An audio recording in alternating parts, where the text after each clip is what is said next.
Welcome to the Pick Six preview show for Saturday, October 14th. And let me introduce my guests once again. We'll start with you, Mr. Gino Bacola. How you doing this morning, or this afternoon, I should say?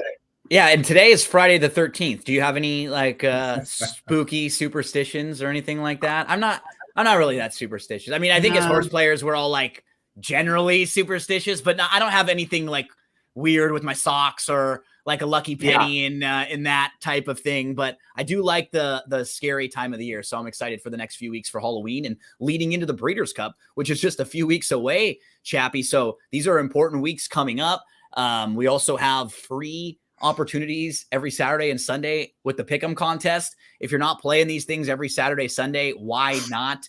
You can win $1,000 for absolutely nothing. All you have to do is answer 12 questions. Doesn't cost you any entry fee. Pick'em.santanita.com. So I'm excited about Halloween. I'm excited about the Breeders' Cup. I'm excited about the Pick'em contest and about the Pick Six because we got the traditional Pick Six format back, and that money is pouring into these pools. The handle is going up because of it. The bettors are responding.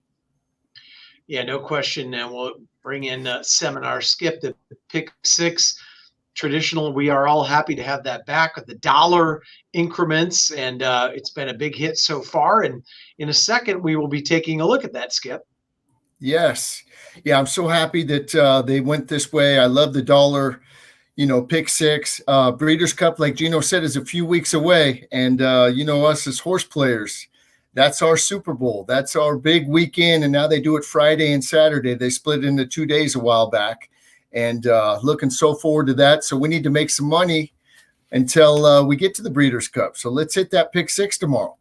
Yep, and a big reminder first to tell you that both Saturday and Sunday this weekend, first post is at 12:30, both days with 11 races. So we got plenty to tackle here. And we're going to get right into it, Gino, with race 6 at Santa Anita, which is a maiden 20.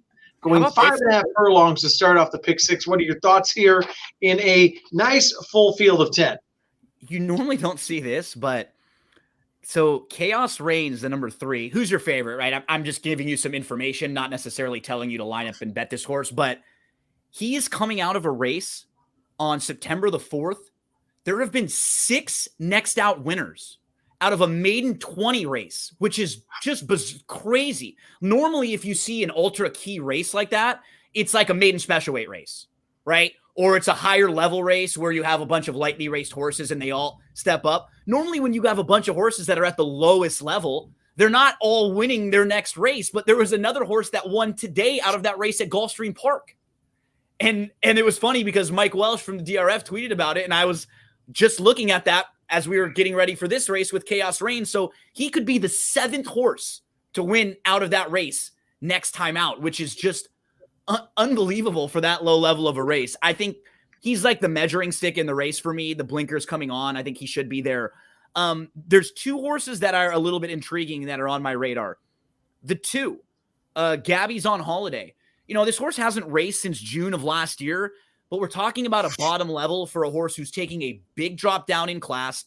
This is a barn who certainly can get a horse ready to fire off the bench.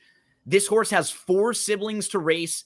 2 of them were multiple winners on the dirt. This horse exits a strong race. The damn one sprinting on the dirt. There's lots of dirt pedigree for a horse we've only seen on the turf, a horse that they debuted against much better. So 2's in the mix for me. 3's the horse to beat. And then the other one is another turf horse, the 8, Pop's Ride, who was just, the debut was a step slow, and actually wasn't all that bad in that debut race going 5. Then in the second start was 6, was about 3 lengths off, and kind of moved up into it. I think the race was a little bit better than it might look on paper. Now you get a big drop and tries dirt. So those 3 will be in the mix for me. A lot of 2, 3, and 8 in here.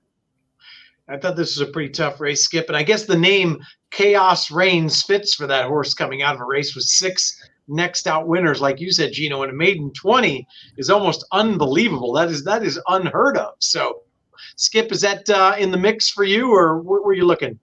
Yeah, I was going to mention that too. I'm glad Gino went first and said that. It's amazing. I was shaking my head. I'm like, are you kidding me? 6 winners coming out of that race for maiden 20. I love Ellis. he's putting the blinkers on. The third try off the rest is usually a horse's best. That horse will be in the mix. I agree with Gino. I thought the 2 was sneaky, and I thought the other Mullins, the 6 or the 8 was sneaky too. I love when they go turf to dirt, route to sprint. I have a lot of luck with that angle and the drop down in class, from maiden special weight to the bottom ring, the main 20. So those are the 3 that I'm thinking about. The other one I thought was a little sneaky, and it's not really sneaky. It's 4-1, but the Mandela.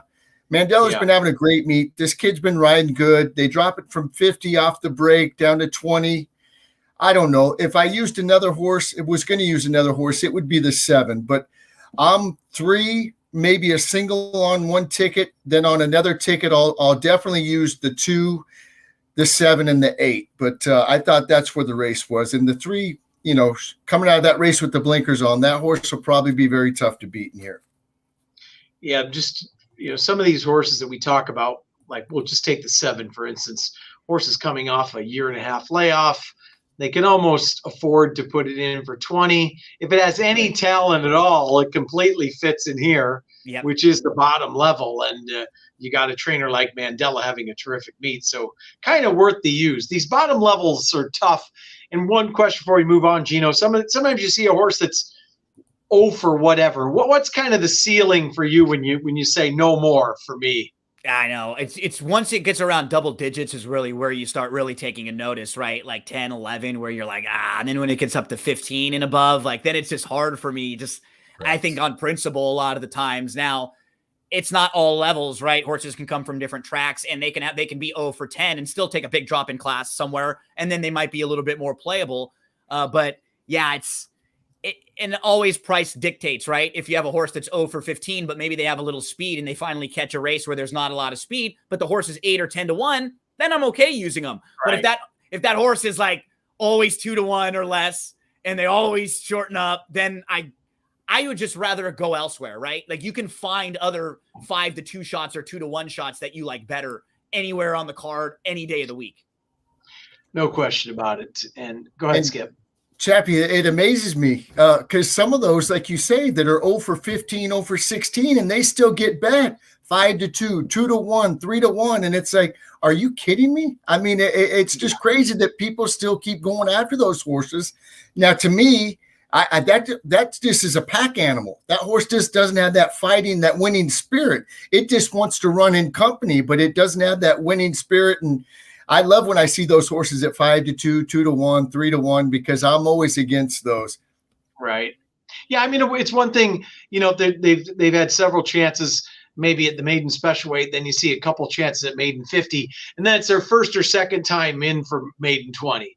You get a 6 straight at maiden 20 and they haven't won, regardless if they ran second 6 times in a row. I guess there's always a field they can beat, but you got to draw the line somewhere. So, all right, we'll move on to race 7. Gino, I'm coming back to you. This is down the hill, the California Distaff Handicap. And one thing is there doesn't look to be a whole lot of speed in here. And that leads me to the one horse, Organic, who could be the lone speed, Gino. But can that horse carry the speed that far here? Yeah, well, the thing is you have to use him because of that, she's not gone down the hill in one, but she has won at 6.5. So she's shown us that she can at least get this distance. And in her last start, she just wasn't on the lead. And she just didn't get the type of trip she's going to get in here. She sat off and then tried to kind of move to it. And she actually had a good start, but the outside kind of caught up with her. I just don't think she's going to get that type of a trip at all. They're just going to let her loose from the inside. She's going to be the horse to catch. I think if you're playing any type of late exotics, you have to use her in your ticket, because there are many, many versions of this race where she just runs away and hides. After her, it gets a little bit tough because you got the roses here. You've got Rose Dawson from Titanic. That was pretty good. Who doesn't look like she's quite as good on the turf, but I think she's a little bit better now than when she'd been on the grass before. And I don't think she's just a toss, and she actually might get a pretty good trip in here. That's sort of the thing. Who's going to be sitting second if Organic stops? Right? That's kind of how I'm trying to look at this race. I don't even know if I can figure out who's it going to gotta be. Rose Dawson, right? You think so? Added the blinks last time again, and I think that puts, I don't know. And because showing getting involved more worked out so well, and Juan Hernandez was aboard, I think they're gonna do that same thing again. So because of that, I sort of upgraded her because I think she can be in a really good spot.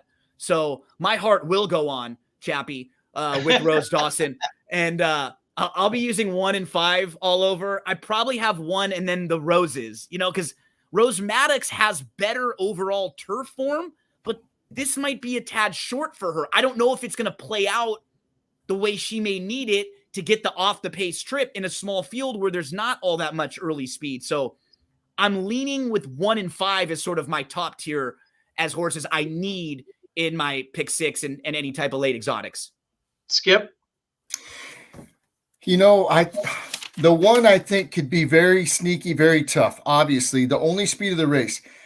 Now, they got to know going in, there's no other speed in here. Just go from the rail. Just send that horse out. Last time, like Gino said, they tried to take hold of the horse a little bit. It broke from the outside, 8 out of 8, and the other horses on the inside kind of went quicker. She didn't like being that trip. She wants to be loose on the lead, like a free runner, and just keep going. You could see too, Skippy, she was wide, and it just dulled all of her run. Like by the time she loomed up, she was just totally flat. Yep, I agree. When on XBTV, I didn't see the last work on the 3rd, but I saw the one on the 27th. Now listen, it's 103 and 1. It's very slow work, but that was just almost like a gallop. I mean, yes. I don't care about the time. I like the way that she did that work. I put good work, even the time. So the one's going to be on my ticket. I'm going to try to pick another couple other horses that Gino didn't mention, or just at least mention them.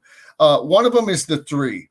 I think the 3 cutting back in distance. I've always thought that this horse is probably a little bit better sprint, like, one-turn horse, especially coming down the hill, even though she hasn't won coming down the hill. She's been right there. She's had a couple tough trips and got beat a half length. So I think the 3 could be very tough. I like the way that she worked coming back. And a sneaky one on the outside is a 7. Medea, this horse, last time on the dirt, didn't run a step. This horse's best races and only wins have been on the grass. You want to talk about who's going to get the best trip or may be she could, lay in second with that outside post with Victor. I think this horse is going to get a great trip, and at 15 to 1, that's one that you should think about using on your ticket. Yeah, I'm with you guys. Obviously, Organic could sneak away and be clearly there's not much speed in here at all. So, I mean, she's got to use that speed to her advantage here. The one I wanted to mention that you did, Ultimate High, has been very good since she returned this year. And in the race where she ran second to Anisette, they came from last and second last, and she had trouble. She was probably best that day, and we know how good Anisette's gotten. Maybe this race doesn't set up as well, but that's a talented horse. It's a smaller field, and maybe she just isn't as far back, right? Like maybe they just have her in the race a little bit more early on. And what's nice about when anyone out there watches these shows, we talk about, the tools that we use for handicapping, past performances, XBTV, watching the workouts in the morning, all sorts of different things. For me, when I was handicapping this race last night, I was also on YouTube listening to My Heart Will Go On to prepare for it. So you get the full experience and the full encompass of preparation when you're watching these shows here. I actually said I'm the king of the world when I'm flying, Jack. I'm flying. I was just like, Stephanie, she'll text me sometimes. It'll be like 2:30 in the morning, and I'll be out here giggling about something that I'll found in the past performances, and I'll and it'll lead me to listening to some song. She's like, "Are you listening to Titanic right now?" It's like, yeah, there's a horse. I can't even explain it. You know what I mean? Don't even worry about it. I'm gonna get on my soapbox for 1 second of something Skip said, but like that, I watched the same work on September 27th, 103 and 1. We always talk about this. If you can watch them on XBTV, watch them, because the time means nothing unless it's how they did it. Horse can work all out and earn a bullet, and people think that's the greatest thing ever. Well, guess what? Bullets don't win everything. It's how they do it. Steve Miotti, for instance, would never win a race because he would work a horse 105 and change going 5 furlongs. If you can, the visually is how they do it. It's so important to watch that XBTV. That's the only advantage you can get sometimes over other people watching, workouts or replays like we all do. So, right. All right, that's enough of my rambling. All right, let's move on to race 8, Skip. 6 furlongs, 12.5 claimers here. What are your thoughts? This is another race with not a lot of speed in here. The only one that's showing speed is the 8, and I don't think the 8 wants to run on the dirt. I mean, it's got grass breeding. It's never won on the dirt. All 3 wins have been on the turf. I just, I don't care. I know it's dropping down in class. It's going to be in front, but I'm usually against those horses, and I really didn't like the last couple races, getting beat 10.5 and 18.25 lengths. I know it's coming off a break. It should obviously have more speed. It will be fresh coming off that break. I like She's a Girly Girl. It's only 3-1. I love when Ellis claims a horse. He has very good success. He wins 33% of the time. He does great off the layoff, wins 30% of the time with horses off between 61 and 180 days. He claimed it at Del Mar. He gave it a little time. He drops it down, which I don't know. I think he places the horses where they could win. I love where he spots his horses. It likes Santa Anita. It's got 2 wins out of 6 starts. It loves the distance, 16 starts, 5 wins. The only problem is, the lack of pace in the race. The 4 is going to be my top play. I also might use the outside horse. I think it's going to get a good trip. I goes for a trainer that I've never heard before. First Off the Claim.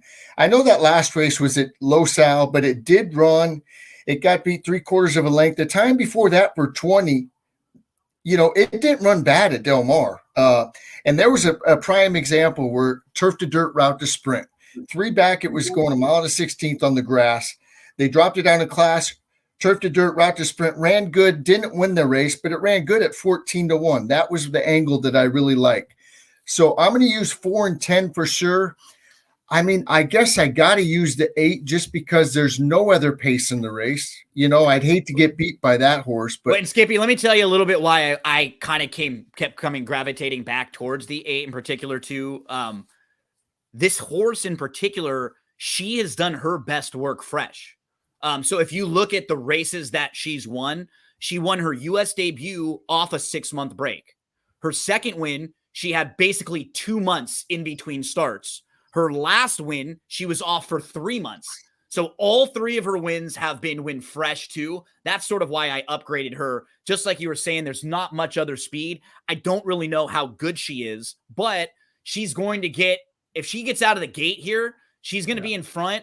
And, if she is in that 5-1 range, we are talking about okay value. It's not like she's 5-2 or below, a really short price. She just doesn't seem like the sexiest on paper to play.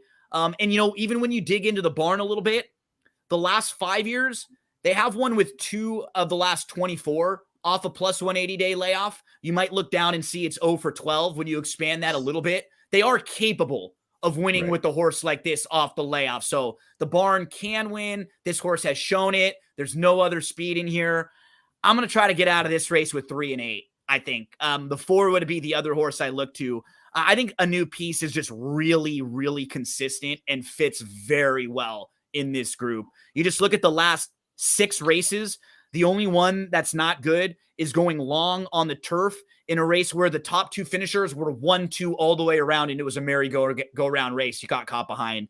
I don't think she's not fast early, but compared to the rest of the horses in here, she may be in an okay spot. Right. Like she may not be that far back because there's not that much other speed. She could be like 3rd or 4th in this race. I'm going to try to get out of it with 3-8, but it's funny when you hear the tone in our voice when we talk about a race, like, I'm going to try to get out of it. Like, you can tell that both Skippy and I are humming and hawing a lot about the horses in here. Gino, I'm glad you brought up the 3 because I was going to mention that one too. Pipey doesn't claim a lot. He claimed that horse. That horse is sharp. And I think, considering the pace of the race, I think this horse is going to be closer than normal. So definitely, it's 5-2. I'm not giving you any prices in here. It's kind of A, B, C, D, but I'm not confident in this race at all, as it sounds in my voice. Yeah. Well, I had to do a tip sheet for the Oktoberfest, so any of the newcomers out here will get that. And it's so funny how you guys once in a while I'll use 4 horses. Normally I just give 3. I end up putting 3 on here, but at the top of the page I have 4, 3, 8/10. So it's the only I end up only putting 4, 3, 8, but it's the exact 4 horses you guys talked about. And it's unbelievable how there's so little speed in this race. That's why you have to use Equilot. It's amazing for a sprint of this kind that no one goes to the lead. It's kind of, I don't know. Yeah. Sure looks on paper like it's going to, and I still put the 4 on top and the 3 in second. So there you have it. All right, so let's move on to the 9th race, which I thought was another very tough race. Gino, going a mile on a turf, a starter allowance. I think you had a good opinion. I like a horse in here. I like the 5 Aurelia Man quite a bit. This is a horse who I followed for a while, and overall has just been a really consistent horse, in particular on the grass. You start diving in through this horse's past performances, race by race by race. There's not a lot of bad races where you don't like bad finishes where it doesn't make sense. You see this horse is kind of the form all really speaks to you a little bit. Now, recently, Aurelia Man was off from October of 2021 to July of 2023. So just a little bit earlier this year. So we're talking about over a 1.5 year layoff for this horse. So now coming back is going to need a few races to shake the rust off and just to get back into racing shape. And that's exactly what we've seen from Aurelia Man. The first 2 races, it was almost like the connections are like, hey, we're going to need 2 fitness races just to get this horse back into racing shape, because they didn't even put him on the turf or in the turf spots. They were just dirt sprints where this horse hadn't really shown any success ever. But then, boom, as soon as getting back to the turf, that August race on the grass was very good. This horse had sneaky trouble in there legitimately, was behind Giovinazzo. Giovinazzo just went wire to wire that day, but Aurelia Man was in the mix, was kind of bumping around, got shuffled.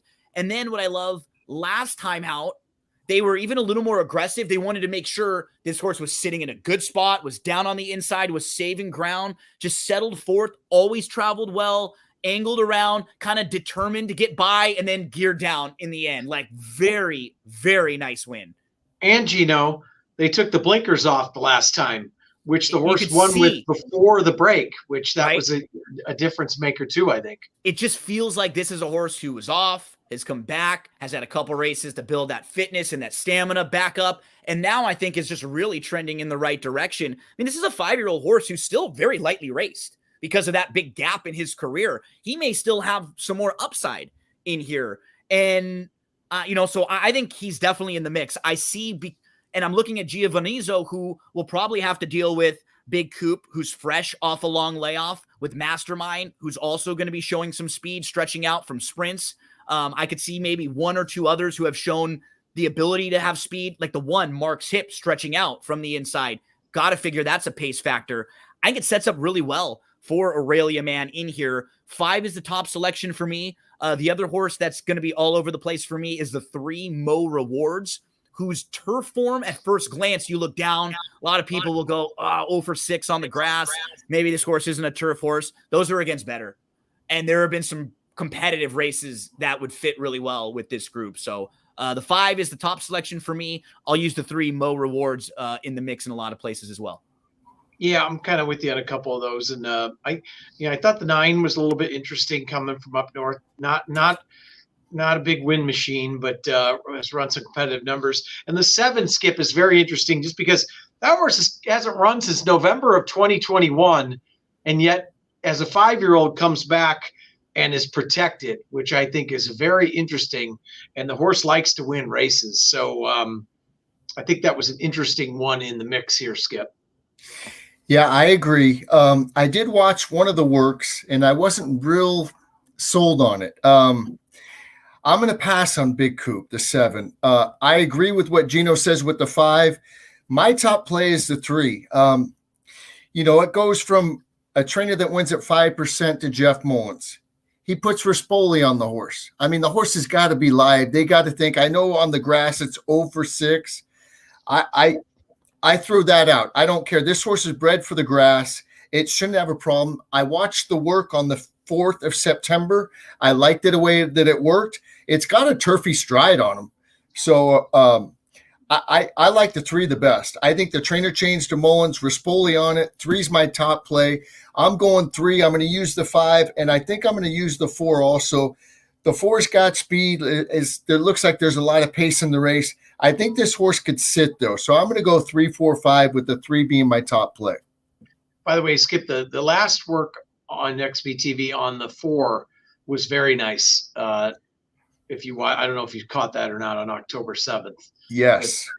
Did it very easily. So I think you're right on that. There's a horse too I want to mention. I know we're going to move to the next race. If you're bigger prices, or if this is a spread race for you, if you're looking for this in like a pick 4, pick 5, like I want to get to low expectations. And this is a horse who's got good turf form, honestly. Like I think you can get back there. It just is the race going to shape up for this horse, right? Because there does look like there is other speed in here.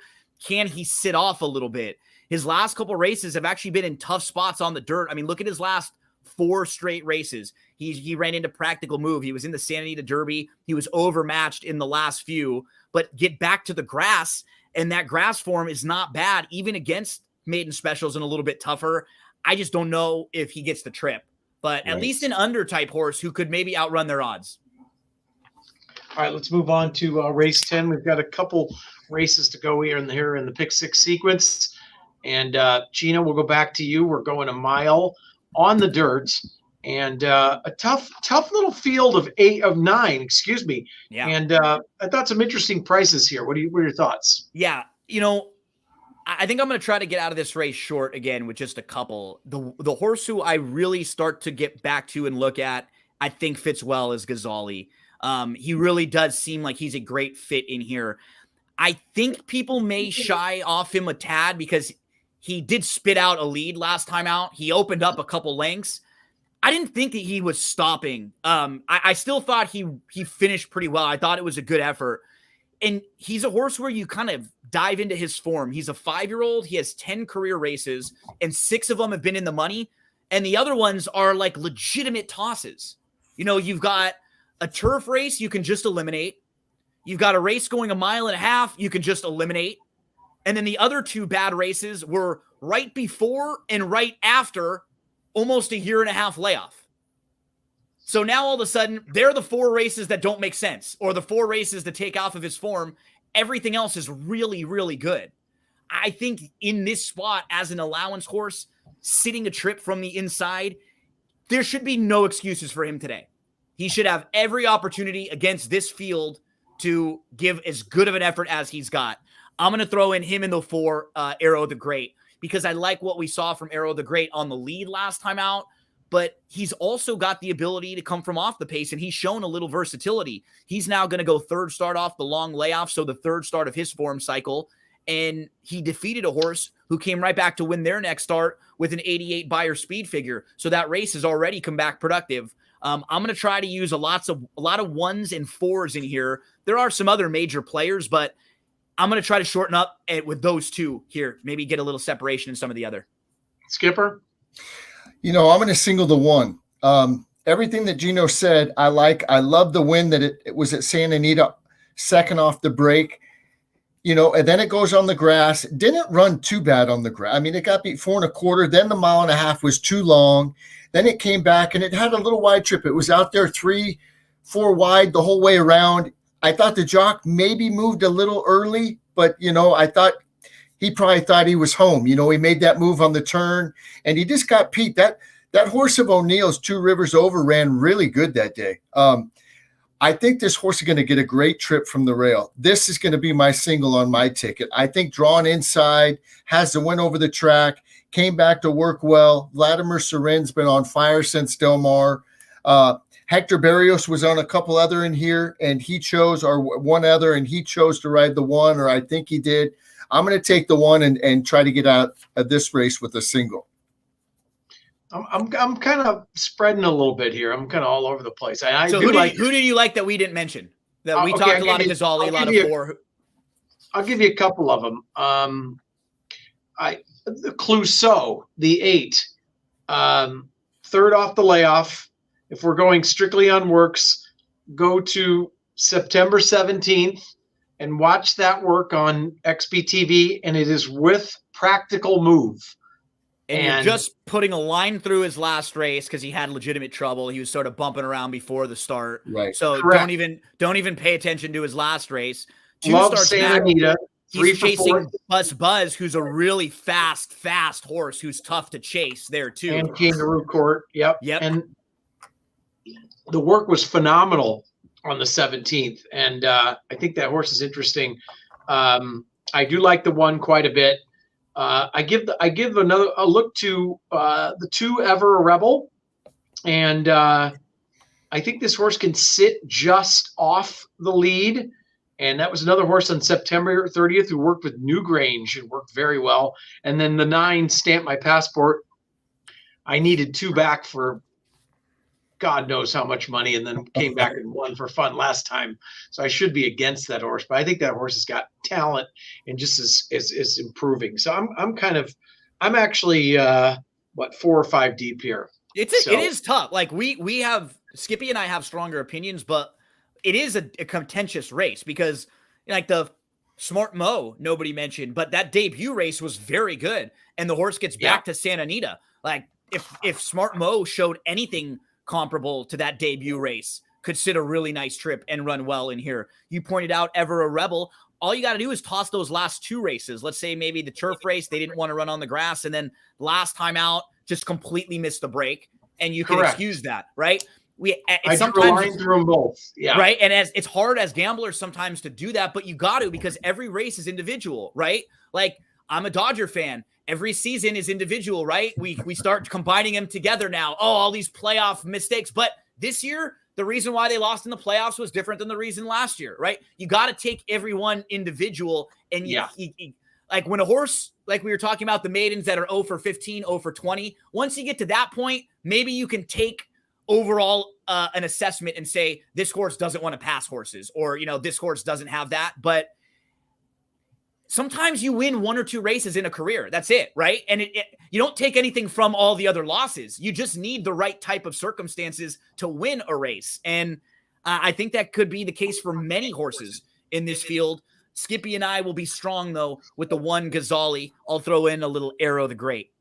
I like it. All right. And then we move to the 11th final. Skip, we're going back to it always seems like we get a mile on the turf in the finale on the weekends at Santa Anita. So, and usually it's a full field, which we have once again.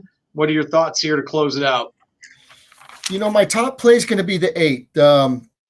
This horse ran really good at Del Mar. I think the first race off the year break at Santa Anita was good. It set it up perfectly. This horse is a distance horse. It wants to go 2 turns. That race on August 3rd was a good race. It had a little trouble, and Eastern Ocean is a very nice horse. Then it came out of there, and they dropped it down into a winning spot, and it won very gamely that day. They went kind of slow early, then they sped it up, and then on the turn, it looked like this horse was going to get past. The horse got right up alongside of it, and it ran really gamely with DeSormo aboard. I liked that O'Neill claimed it. He wins 21% first off the claim. I love the time of that race, 1:41. That was a fast time. They put it right back in a winning spot. It looks like they claimed, and they just want to win right back with it. Maybe get the purse and have it get claimed again, and that's what you play the claiming game for. You could get lucky sometimes, and you make that claim, and then you could just keep raising them and stuff and have them be a lava man or – but that doesn't happen very often, once in a blue moon. But it looks like they claim this horse. It's in a great spot. There is other speed in here, but This horse doesn't need the lead. It could sit. DeSormo gets off. They put Vasquez on. The 8's going to be my top play. I might use the 7, the one that Bob Hestis claimed at 4-1 that DeSormo jumps aboard. That horse might be on my list. I tried to use the 2, but the workouts, we watched them on XBTV. I did not like the way that this horse came back and worked those. I saw 2 workouts on that, and I didn't like it. Usually I like betting horses when they take the blinkers off, but I'm going to pass on the 2. I do think it's a little suspicious that Money Mike stays aboard. You know, he picks and chooses now. He doesn't need to ride these type of races, but he's staying with this horse. So maybe I'm wrong and he sees something that I don't. The 3 ran nicely, but that's going to probably be my third play. The only other horse I'll mention is the 5, Cali Bay. D'Amato had, he started off, it's a slow, start to the meet. But that horse did one, pretty nicely there. Won by a half length. The horse that ran second came back to win again. And the 2 races before that, off the break, had a little trouble in both starts. The second one off the break had a lot of trouble. But those are good horses. Cherubic Factor's a win machine, so I think at a little bit of a price, I definitely would use a 5. But my top play after rambling like that is definitely the 8. The only horse I'll use of the ones you haven't mentioned is the 6, Birth of Cool. That's the hot pick for me too. Yeah. Go ahead. I'll let you talk about it then, Gino, because that's we can just toss the last race, right? Yeah, just put a line right through that last effort. Yeah. This horse was actually sitting in 4th, kind of moved all the way up to 4th, was about 3 lengths off, so was down inside and was up to within about 2 lengths, but just didn't have a whole lot of room. Now, I'm not talking like got steadied, a bunch of trouble, but the horse was moving and then couldn't move through, and then the top couple separated, and that was it. Not every horse is going to have like really overwhelming trouble, but I thought this horse was trying to move forward and couldn't, and then just couldn't come on again. But just put a line right through that race. Let's get back to 2 starts ago at Del Mar when finishing second at 11-1 against 50 starters. Like, that's a really nice effort. 3 starts back, this horse was in the San Juan Capistrano, and you can put a line right through that. Before, we're having a win at 1 1/8 against optional 50s. Prior to that, like back-to-back really good efforts on the turf, going a mile at the 32 level. Like, we have got a string of really solid races in really comparable levels for Birth of Cool. The first time I looked at this race, I was having a tough time sinking my teeth into anyone and having an opinion. And then it was like, I kind of found Birth of Cool, and a few things opened up for me. And I felt like, okay, wow, now I do kind of like this horse in here. I think he fits well. I think if he's over 7-2, it's like a really nice horse to make a little $20 win wager, get out win wager if you're down for the day, And I like it's third off the lane. I like the move to Barrios as well. I mean, we've all talked about Barrios on the grass, and he's one of the top grass riders out here. Absolutely. No Horse has got a question. little versatility to him too, right? Like, he was close to the lead, Right. 2 back when they weren't going that fast, but if they go a little quicker, totally fine with sitting back and making one late run. So yeah, the 3 I thought was kind of the measuring stick, Overdue. I feel like he's probably the horse to beat. I'm glad Skippy mentioned Cali Bay. I thought he was a little bit intriguing if you are trying to go a little deeper. I was even trying to get to the 1, Jack's Outlaw. I think there's a trip this horse might be able to sit down there, but the more and more I went through it, I really do like the 6, Birth of Cool. All right, well, there you have it. Should be a tough day of race. I think we always say this, right? It should pay well. It looks like it should pay well. And maybe we'll have a carryover into Sunday, which is an interesting card as well. So remember, again, 12:30 first post on Saturday, 11 races, and 12:30 first post on Sunday, 11 races. Skip, any final comments? No, I just wish everybody luck. We got to make that Breeders' Cup money. It's right around the corner, like we said before, and I'm so looking forward to it. And I'm so glad it's at Santa Anita. Santa Anita, listen, the Breeders' Cup, we get spoiled out here, right? We got the best weather. We got the greatest track. Those San Gabriel Mountains behind it, the 6.5 down the hill. I mean, I like that they spread it out through all the tracks, but it's really set up for Santa Anita. Santa Anita is the best facility to hold the Breeders' Cup every year, and I kind of wish that they would just make it the home of Santa Anita.